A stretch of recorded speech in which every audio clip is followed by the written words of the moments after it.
चले hello friends, आज हम CUET के फॉर्म को कैसे भरना है और सबसे इंपॉर्टेंट है सब्जेक्ट सिलेक्शन। सब्जेक्ट सिलेक्शन आप कौन सा करें, बच्चों को सबसे बड़ा डाउट चल रहा है सर CUET के फॉर्म आ चुके हैं, वी नो दैट हमको फॉर्म भरना है पता है, बट सर CUET के थ्रू बहुत सारी यूनिवर्सिटीज हैं, बहुत सारे फॉर्म्स हैं और बहुत सारे सब्जेक्ट्स हैं। तो सब्जेक्ट कैसे सिलेक्ट करें, कौन कौन से सेक्शन में कौन सा सब्जेक्ट सिलेक्ट करना है, ये पूरा वीडियो उसके बारे में।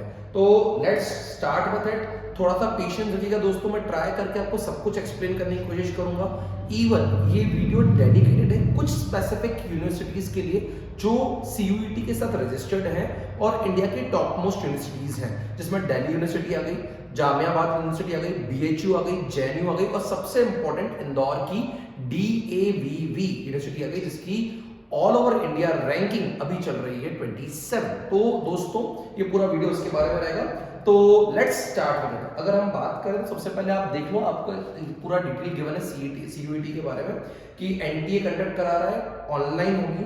सर फॉर्म किसी ने नहीं भरा हो तो कहाँ पे जाना है, तो CUET.samad.ac.in में सर 102 यूनिवर्सिटीज में पार्टिसिपेट कर रही है, जिसमें 44 सेंट्रल यूनिवर्सिटीज है, 58 आपकी अदर यूनिवर्सिटीज है। अगर अपन बात करें mode of exam computer based रहेगा, मल्टीपल चॉइस क्वेश्चन रहेंगे, स्लॉट्स में एग्जाम होगी, स्लॉट 1, स्लॉट 2, स्लॉट 3 के टाइम्स आपको गिवन है, यू कैन सी दैट। चलिए सर दोस्तों अब स्टार्ट करते हैं कि CUET के लिए एलिजिबल कौन है।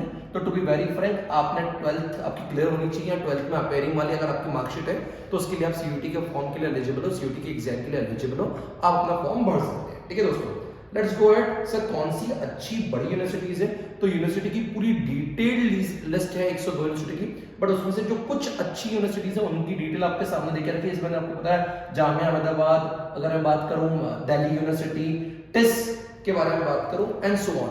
सर अगर अपन आगे बात करें, जो सबसे इंपॉर्टेंट पार्ट है हमारा कि सर सबसे इंपॉर्टेंट पार्ट है जिसके लिए बच्चों ये वीडियो देख रहे हैं, वो ये वाला पार्ट है कि सर सब्जेक्ट सिलेक्शन कैसे होगा। तो सबसे पहले सेक्शन 1 है आपका लैंग्वेज। आपको लैंग्वेज चूज करनी है, एक कोई सी भी लैंग्वेज, जो कि आपको सेक्शन 1A और 1B में से कोई मिलेगी। इसकी डिटेल लिस्ट हमें नेक्स्ट स्लाइड में इस पर हम बात करेंगे। सेक्शन 2 काफी स्पेसिफिक है, क्योंकि सेक्शन 1 में मेरे को लगता है मैक्सिमम बच्चे अपनी बाय डिफॉल्ट लैंग्वेज इंग्लिश ही लेंगे और आपको इंग्लिश ही लेना चाहिए। तो इसके लिए कोई ज्यादा दिमाग पर जोर मत लगाना, इंग्लिश लेना है, बात खत्म। बाकी सारी लैंग्वेज को देखने की जरूरत नहीं है। हाँ, कुछ बच्चों को जिनका हिंदी मीडियम वो हिंदी के लिए ऑप्ट कर सकते हैं बाय डिफॉल्ट, वरना सेक्शन 1 आपका इंग्लिश टेस्ट होगा। सेक्शन 2 में आप n नंबर ऑफ सब्जेक्ट ले सकते हो, इसके बारे में अपन बात करने वाले हैं बेस्ड ऑन आपका 12th एग्जाम में आप कॉमर्स के हो, साइंस के हो, बायो के हो, ह्यूमैनिटीज के हो, कि किसी और सब फील्ड के हो, और आपको एक्चुअली किस यूनिवर्सिटी में जाना है उसके ऊपर ये डिपेंड करता है।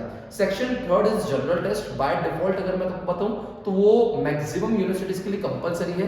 तो सेक्शन 1 और section 3 are more than compulsory for everyone, तो इसमें इतना दिमाग लगाना मत, आपको वो लेना ही है। जो आपका मेन सब्जेक्ट सिलेक्शन का क्राइटेरिया है वो सेक्शन 2 से डिसाइड होगा। ठीक है दोस्तों, लेट्स गो अहेड।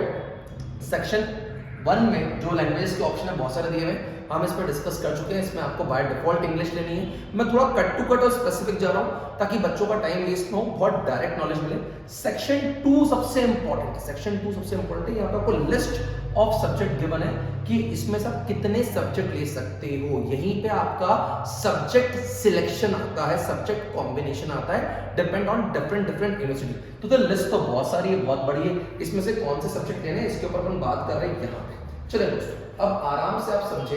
अगर मैं आपसे बात करूं तो टू बी वेरी फ्रैंक, अगर अपन लेके चले इस वाले पार्ट पे, तो एक अगर अपन बात लेके चले आपके पास, तो यस अगर अपन यहाँ पे लेके चले तो जो बच्चे कॉमर्स के हैं वो बहुत ध्यान दें कि उनको सब्जेक्ट सिलेक्शन कैसे करें। तो सर कॉमर्स वालों का बाय डिफॉल्ट सेक्शन 1 में आपका क्या आ जाएगा दोस्तों, इंग्लिश। और यहीं कहीं लिख रहा हूं दोस्तों, सेक्शन 3 में आपको GT देना ही देना है। मैं थोड़ी सी बात करूं, सेक्शन 3 में आपको क्या देना है दोस्तों, GT मतलब जनरल टेस्ट, वो हर बच्चे को देना ही देना है। तो इसमें आपका कोई दो राहें नहीं है। और इसकी एक कॉमन बैच भी हम लोग शुरू कर रहे हैं। तो जो CUET की मेन एंट्रेंस एग्जाम की टेस्ट होती है तो वो हम शुरू कर ही रहे हैं, गेटिंग इट। तो ये आपका एंगल होगा। अब आता है दोस्तों सेक्शन 2। सेक्शन 2 में आपको कौन कौन से टेस्ट सब्जेक्ट लेने हैं। तो अगर आप कॉमर्स वाले हो तो मैं उन सबको बहुत रिक्वेस्ट बोलूंगा कि आपको इसमें अपना अकाउंट्स, इको, BS, प्लस अगर मैं बात करूं मैथ्स और किसी का ई शिप है तो वो ई शिप लेगा, ठीक है। ये कॉमन सब्जेक्ट है जो आपको लेने चाहिए। अब सर आपने तो पांचों सब्जेक्ट बता दिए, वैसे तो इसके अलावा साइकोलॉजी भी है और दूसरे सब्जेक्ट्स भी हैं, पीई भी है, सोशियोलॉजी भी है। But to be very frank, अगर आप लोग अच्छी यूनिवर्सिटी ट्राई कर रहे हो, मैं सबसे इंपॉर्टेंट बता दूं, अगर आप DAVV के लिए ट्राई कर रहे हो, देवी अहिल्या विश्वविद्यालय इंदौर के लिए ट्राई कर रहे हो, तो मैं आपको बता दूं, वैसे तो आपने इंग्लिश ले लिया और जीपी ले लिया तो ही मोर देन सफिशिएंट है। बट आपको कोर्स कौन सा चाहिए, कोर्स स्पेसिफिक के लिए आपके इलेक्टिव सब्जेक्ट्स में आपका अकाउंट्स, इको, बीएस, मैथ्स, ईशिप, इसमें से डिपेंड करता है आपको कौन सा कोर्स चाहिए, उसके हिसाब से लेना है। बाय डिफॉल्ट अगर आप फर्स्ट और थर्ड भी ले रहे हो तो कोई प्रॉब्लम वाली बात नहीं है। कुछ कुछ स्पेसिफिक एमसीए, एमटेक के कोर्सेज के लिए जो कि शायद थोड़े से साइंस इंक्लाइंड होते हैं, वहां पे आपका मैथ्स होना बहुत जरूरी है, वरना इलेक्टिव सब्जेक्ट में आप इनमें से कुछ भी ले सकते हो। सर आप क्या बोलोगे कि इसमें से इलेक्टिव क्या लें, तो बच्चों को बोलूंगा इन 4-5 सब्जेक्ट में से कोई भी 2 या 3 सब्जेक्ट का कॉम्बिनेशन ले लो, इससे ऊपर लेने की जरूरत नहीं है। This is the most important part of this video कि आपको सर लेना क्या है। सर अगर हम साइंस बैकग्राउंड से हैं तो दोस्त, अगर तू साइंस बैकग्राउंड से है तो ये तो मान के ही चलना कि अगेन फर्स्ट सेक्शन 1 और सेक्शन 3 तो देखो लेना ही है। अगर आप साइंस बैकग्राउंड से हो तो आपको आपका PCM मतलब फिजिक्स, केमिस्ट्री, मैथ्स को सेक्शन 2 में एज एन इलेक्टिव लेना पड़ेगा। सर क्या हम इसके अलावा भी दूसरे MBA कोर्सेज के लिए अप्लाई कर सकते हैं? यस, DAVV ने, इवन CUET ने कभी ये नहीं बोला है कि एक साइंस वाला बच्चा कॉमर्स या मैनेजमेंट के कोर्सेज में नहीं आ सकता है, या एक मैनेजमेंट वाला बच्चा साइंस मतलब MCA, MTech के कोर्सेज में नहीं जा सकता। ऐसा कहीं नहीं बोला गया। आप किसी भी कोर्स के लिए अप्लाई कर सकते हो, डिपेंड आप जिस कोर्स के लिए अप्लाई कर रहे हो उसके लिए जो इलेक्टिव सब्जेक्ट्स हैं आपको उसको सिलेक्ट करना पड़ेगा, उसके लिए पढ़ाई करनी पड़ेगी। अगर आप वो पढ़ाई कर पा रहे हो, अपने एग्जाम क्लियर कर पा रहे हो, तो you will be get admitted to that particular course, ठीक है दोस्तों।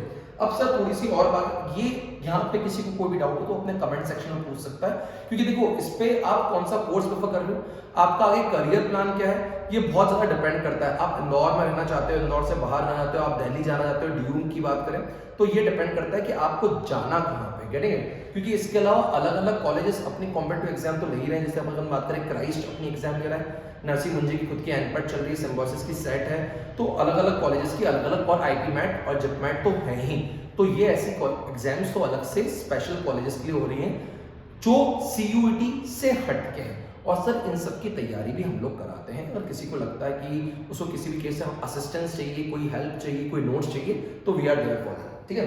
चलो अब अगर अपन आगे बात करें, मैं थोड़ा सा DAVV पे फोकस करता हूँ। तो DAVV में अगर आप ग्रुप D और ग्रुप E की बात करें तो अगेन आपको मैंने देखे रखा है UG में। अगर अपन बात करें इंटीग्रेटेड में B फार्मा, जिन बच्चों को मेडिसिन लाइन में जाना है, हॉस्पिटल एडमिशन जाना है, तो उनके लिए मैंने कुछ, अगर आप इसका स्क्रीनशॉट ले लो तो काफी अच्छा है कि इसमें आपको क्लियर गिवन है कि आपको क्लियर मिल जाएगा। अगर अपन बात करें तो इस वाली स्लाइड पे कि अगर आपको ग्रुप D या ग्रुप E के थ्रू कौन से सब्जेक्ट लेने चाहिए उसके बारे में पूरा डिटेल आपको गिवन है, ठीक है। अब अगर अपन बात करें ग्रुप C की, तो ग्रुप C में यार इतने सारे कोर्सेज हैं, अलग अलग कॉलेजेस हैं। जैसे B pharma school of pharma में होता है MCA IIPS का MCA और MTech फ्रॉम IIPS, ये थोड़े से फ्लैगशिप कोर्सेज हैं। तो जो बच्चे इंदौर से हैं या सेंट्रल इंडिया से हैं तो उनको MCA और MTech, और साइंस बैकग्राउंड से हैं पर्टिकुलरली, कॉमर्स वाले भी जा सकते हैं, तो उनको MCA और MTech IIPS वाला अप्लाई करना चाहिए। कोर्सेज सारे अच्छे हैं दोस्तों, मैंने कोर्सेज की लिस्ट के साथ आपको कॉलेजेस के नाम भी देके रखे हैं। DAVV अपने आप में बहुत बड़ी यूनिवर्सिटी है, बहुत कूल कैंपस है, अच्छे पैकेजेस हैं। एवरेज पैकेज 10 to 12 लाख तक जाता है, ये मैं एवरेज बता रहा हूँ। हाईएस्ट पैकेज तो 1.25 CR भी गया है लास्ट ईयर। तो थोड़ा सीरियस रहिएगा CUET के लिए, because you have to go through the exam. Cost of living Indore में कम है, इसलिए मैं थोड़ा सा DAVV की तरफ थोड़ा मेरा रुझान ज्यादा है। अगर मैं बात करूं MBA 2 इयर्स, मतलब जो लोग MBA के लिए CUET फॉर्म भर रहे हैं, तो उनके पास 18 ऑड ऑप्शंस हैं। चाहे वो MBA इन फाइनेंशियल एडमिनिस्ट्रेशन कर लें, MBA इन मार्केटिंग मैनेजमेंट कर लें, टूरिज्म कर लें, ह्यूमन, सर अलग अलग कॉलेजेस हैं। कॉलेज से कोई फर्क पड़ता है, थोड़ा सा पड़ता है, बट अगर आपको इसमें से मेरे से रैंकिंग चाहिए, अगर आप MBA कर रहे हो, तो मैं आपको बता दूं नंबर 1 पे आपका रहेगा IMS, अगर मैं लेके चलूं।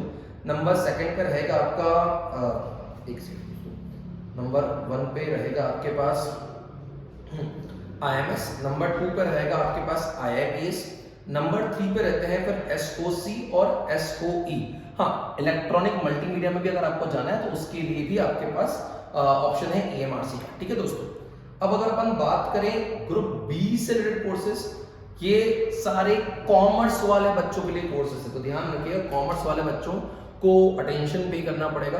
कॉमर्स के लिए सारे कोर्सेज हैं, B Com honours from IIPS। Again college की रैंकिंग दे दी मैंने आपको सबसे पहले। अगर आप यूजी के लिए जा रहे हो तो यूजी के लिए बाय डिफॉल्ट फर्स्ट प्रेफरेंस होती है IIPS, the second is IMS, then go for SOE, SOC and there are an number of college EMRC और दूसरे कॉलेजेस भी हैं। ठीक है ना, तो this is the list of all the courses. अलग अलग कोर्सेज के अपने अलग अलग बेनिफिट्स हैं दोस्तों। ये लिस्ट मैंने इसलिए दी कि बच्चे पूछते हैं सर क्या ये सारे कोर्सेज CUET की एंट्रेंस के थ्रू कॉमनली अटेम्प्ट किए जाएंगे? हाँ, ये CUET के एंट्रेंस के थ्रू कॉमनली अटेम्प्ट किए जाएंगे। सर बेस्ट कोर्स कौन सा होता है इसमें से भी, तो उसका भी आंसर ले लो। अगर आपकी टॉप 200 में रैंक लगती है तो आपको IIPS का MBA MS फ्लैगशिप कोर्स है वो मिलता है। सर क्या इन सब कोर्सेज की काउंसलिंग एक साथ होती है? हाँ, तो सर अभी कौन सा कोर्स सेलेक्ट करना है ये आप सोच ही नहीं सकते। It all depends on your rank. अगर आपकी रैंक अच्छी रहेगी तो आपको पहले के फ्लैगशिप कोर्स मिलेंगे, और अगर आपकी रैंक थोड़ी नीचे की रहेगी तो आपको रेसिडुअल कोर्सेज मिलेंगे।